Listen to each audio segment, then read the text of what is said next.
Средства маткапитала предложили использовать на оплату товаров и услуг для дистанционного обучения. Председатель Госсовета Коми поддержал инициативу спикера Новгородской областной думы Елены Писаревой, которую она озвучила на внеочередном заседании Президиума Парламентской ассоциации Северо-Запада. Суть – дать возможность семьям использовать средства материнского капитала на оплату товаров и услуг, предназначенных для реализации образовательных программ с использованием дистанционных технологий.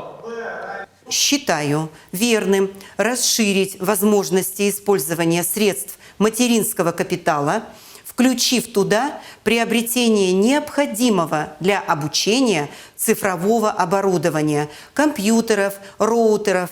Тем более, что Министерство просвещения объявило, что операторы связи сделают доступ к образовательным ресурсам бесплатным. Инициатива Новгородской областной думы включена в повестку следующего заседания Президиума Парламентской ассоциации Северо-Запада. После законодатели планируют направить разработанный проект в Госдуму.